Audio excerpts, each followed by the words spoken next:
What's good, YouTube? Soterios here, back with another video. Uh, we're gonna do a complete 180-degree turn on this channel and do something different. I'm trading, well, day trading slash scalping the stock market. So in about 5 seconds, you'll see on the screen the market is about to open, and my dog's going crazy. All right, so the market just opened. If you watch the right of your screen on all four charts that I have pulled up, you'll see price moving up and down rapidly and very quickly. So everyone can capitalize on these moves. You just might not be capitalizing on the right move at the right time, which causes you to lose money. Um, but on the top left of the screen, we have the ES, which is the S&P 500 tracking the overall market.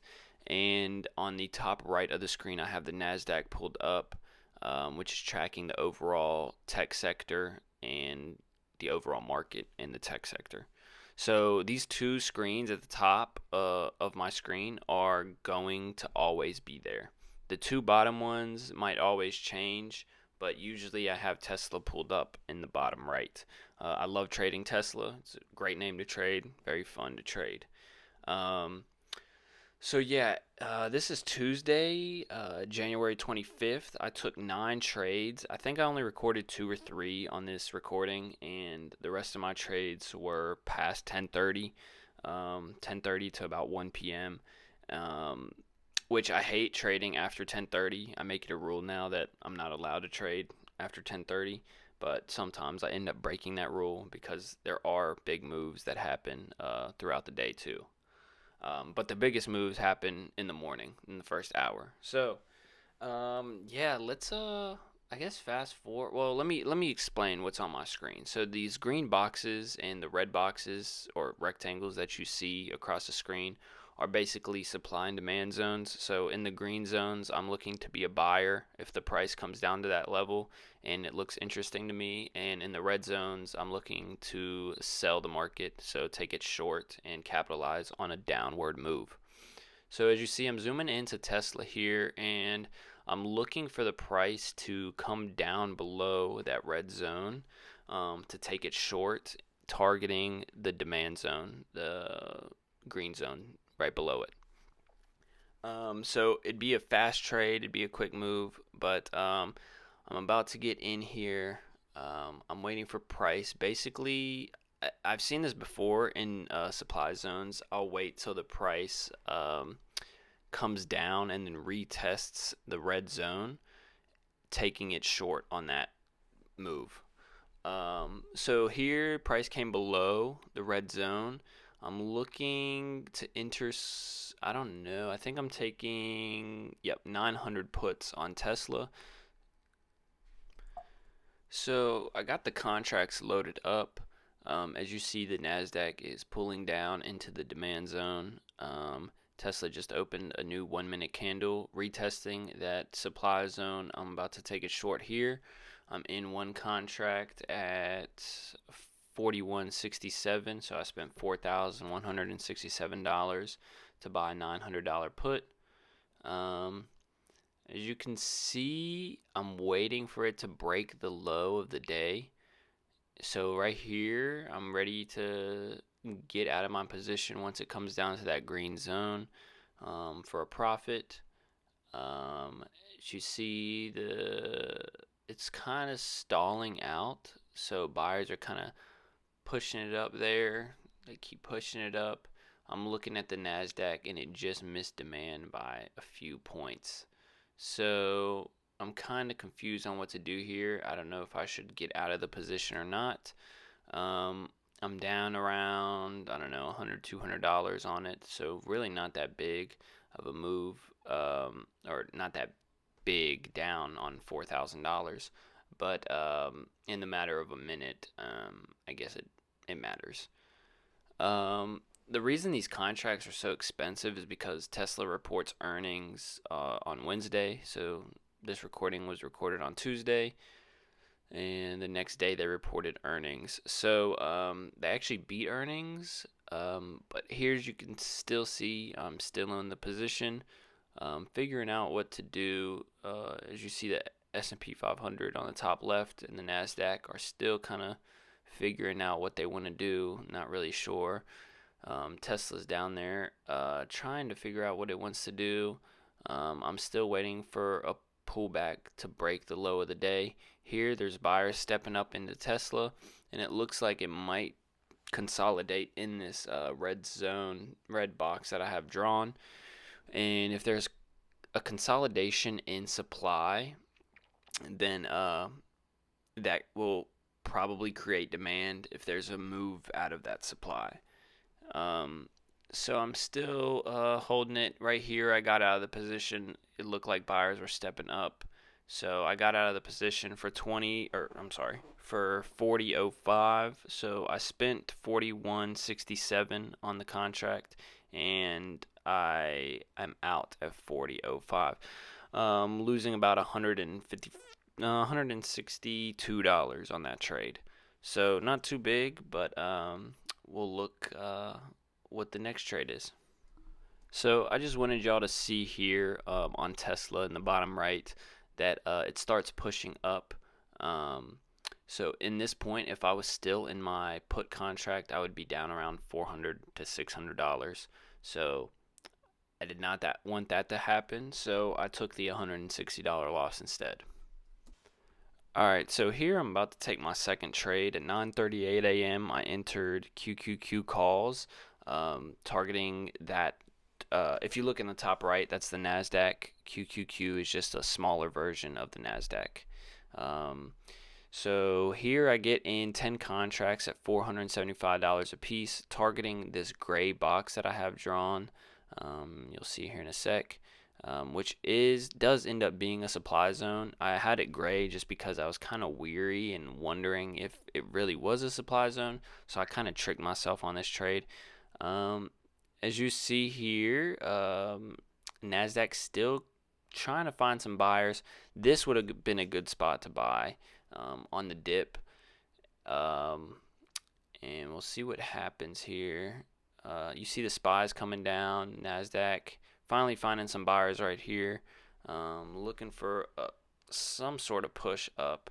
I was in this trade for about 2 minutes. From 9:38 a.m. I entered to 9:40 a.m. I exited. So my full position is 10 contracts. I actually scaled out 5 contracts on this next move coming up.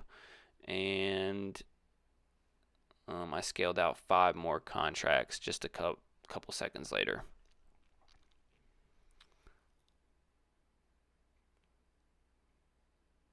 So just waiting for a move here. As you see, Tesla's kind of back in that red zone. And I believe this is the time I scale out here on this push up. So I'm in at 10 contracts at $475 a piece. I'm about to sell 5 right here. And it's stuttering there. I sold 5 for $480 a piece. So really not just a $5 gain on 5 contracts, 25 bucks. Then I scaled out the rest of the 5 position contracts right there, losing about I sold those at $465, so losing about $10, losing about $50. So right now I'm down about $200 on the day, and looking for my next trade. Alrighty, on to the next trade. I'm trading the QQQ top right screen, looking at 345 puts, betting it's going to go down. I'm about to enter. I just entered 5 contracts at $5.35 a piece, which is $535. Spent about, I guess it's around 2,000 bucks on this trade. Looking for the price of the top right screen, the NASDAQ slash QQQ, to go into this green demand zone that I have drawn. So I entered this trade at 9:43 a.m. and exited the trade at 9:45 a.m. Market's looking a little choppy, as you see from the open.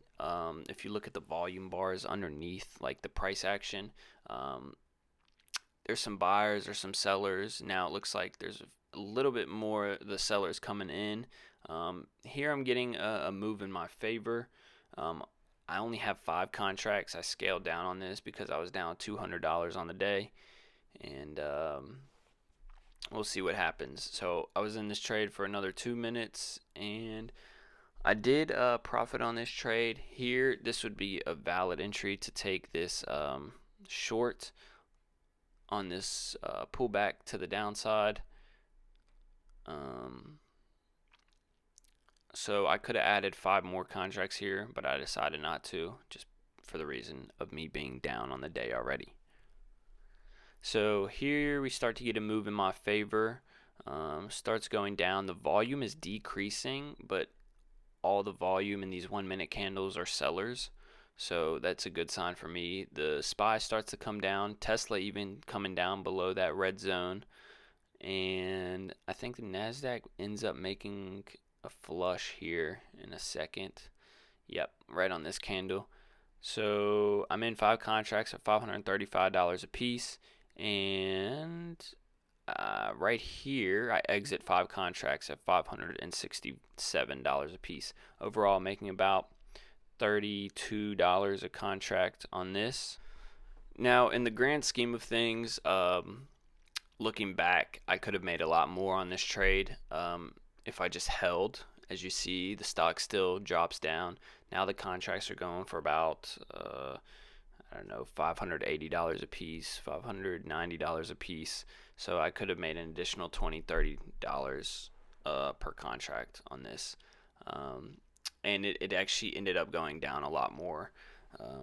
But you just miss out on things like that, and just take a piece of your pie and call it quits. You know, when you sit down to eat a pie, you don't eat the whole thing because that's selfish. You take a piece or two and call it quits.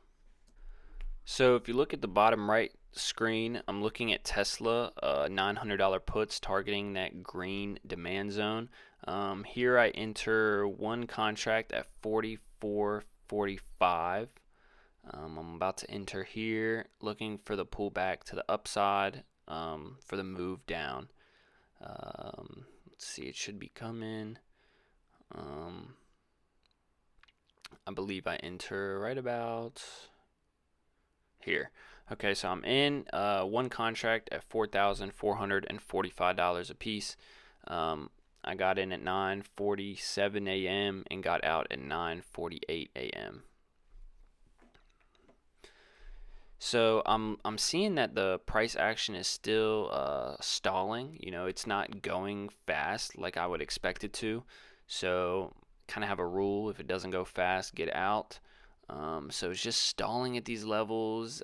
I'm barely up on the position, and I actually get out on this candle once it dips. So let's see, it's gonna dip right here. I get out of the position, and I sold that at $4,495 overall, making $50 on this trade. And I'm glad I got out there because here you'll see Tesla pushing to the upside and to retest that red supply zone. So here I'm looking to enter some QQQ calls, betting that it's going to go up. So in the top right screen, we have NASDAQ pushing down, breaking the low of the day. I've seen this chart pattern before. It's kind of like a falling wedge in a demand zone. Usually what happens is price will bounce right out. Here I got filled 10 contracts at $524 a piece, so spending about $5,240 on this position. It was a bad fill. I should have actually gotten that at the break of the low of the day, and I'd be up, I don't know, $100 now. But I'm actually down on the position. I entered these contracts at 9:51 a.m. and sold at 10:06 a.m. I sold the full position at 10:06, and I had trouble on this one. I didn't follow my rules. If I entered calls betting that it's going to go up, I should have had my stop loss under the low of the day and only risked, 10 or so points, or 20 points, losing about $100 or $200. But I did take a losing trade on this, and I'm just gonna fast forward it because we're not gonna sit here for 15 minutes to watch what happens.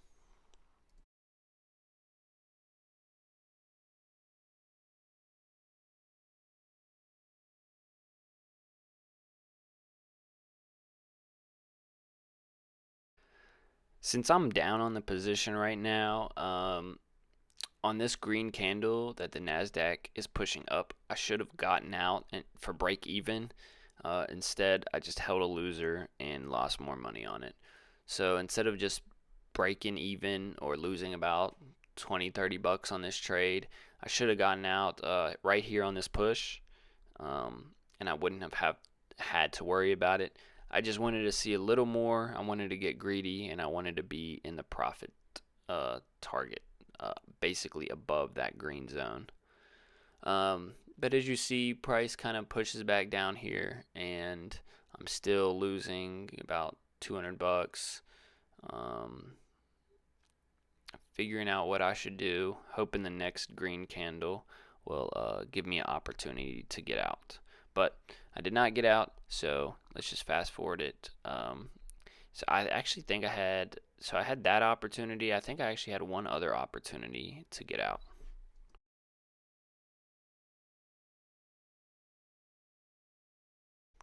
So Nasdaq still pushing up a little bit.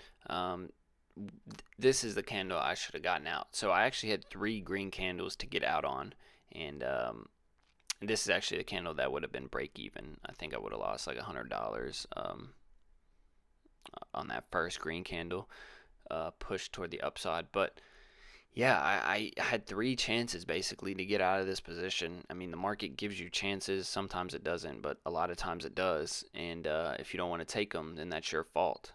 So, still watching price action, hoping it can break where my cursor is, hoping it can break that horizontal line.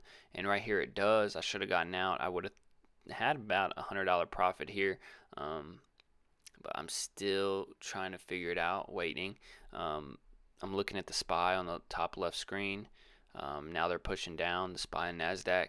And here we're about to get a red candle coming in, which makes a leg down.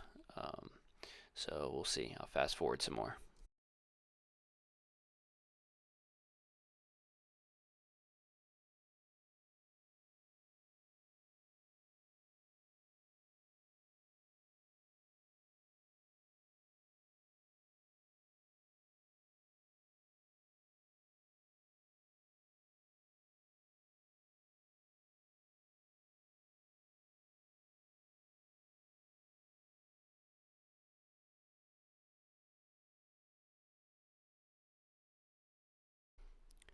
So as you see, Nasdaq still pushing down. It made that leg down. I actually ended up getting out of the position. I think right on this candle or the next candle. And I actually shouldn't have. Hindsight, I shouldn't have because the move ended up going in my favor. It just needed some more buyers to come in here. The big boys needed to accumulate their positions, and that was about it. So right here, I got out 10 contracts at $451 a piece. Remember, I bought those contracts about 15 minutes ago at $524 a piece. Now sold them at $451 a piece. Overall, losing about $730 on this trade. So now it's about 10:30 a.m., about 20 minutes after I took that loss, and I'm looking at Tesla. I just got in one contract, or actually, I'm sorry, I got in two contracts at 43.60 a piece, spending about $8,600 on this. I got in on this pullback on top of the supply zone, targeting that gray rectangle I have, which is at $935. Tesla's trading about $925. So looking for a 10-point move. My I should have planned this out better. My stop was originally below the low of that previous red candle, so right at the top of that supply zone. I should have gotten out here on that push up, but I didn't. And this trade I got in at 10:30 a.m. and about 5-minute trade got out at 10:35 a.m. for a loss, about $200 loss on two contracts, or a $100 loss on two contracts. So ended up losing $200 on this trade. Um, so we'll see. I'm gonna fast forward it here some, and you'll see what happens.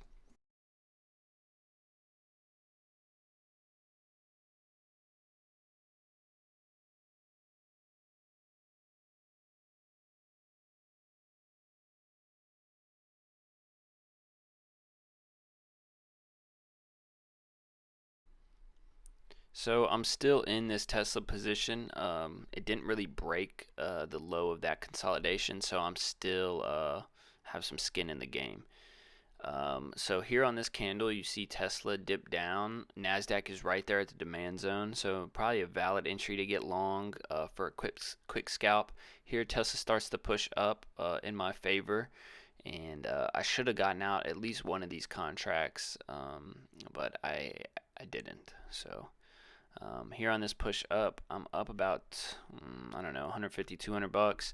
Still going, still pushing. I should have gotten out one contract here. Once it starts to pull back, you'll see the Nasdaq and the SPY start to pull back as well. I got greedy on this one. I was targeting that gray box right here. I exited two contracts at 42.60 a piece. 5 minutes ago, I bought those at 43.60. So overall, losing $200 on this trade. So that's it for the trades that I recorded on Tuesday, January the 25th. That was 6 trades. I actually ended up taking 3 other trades, which I shouldn't have because it was past my 10:30 mark. But I ended up going from about a $930 loss on the day to a $650 loss on the day. So yeah, I got chopped up, and the charts didn't really play out in my favor. Um, But yeah, that's basically it. I hope you guys enjoyed this video. If you did, please hit the subscribe button. And if you're new, please hit the subscribe button. Like the video, share it with your friends and family, and that's all I got to say. All right, man. Peace out, YouTube.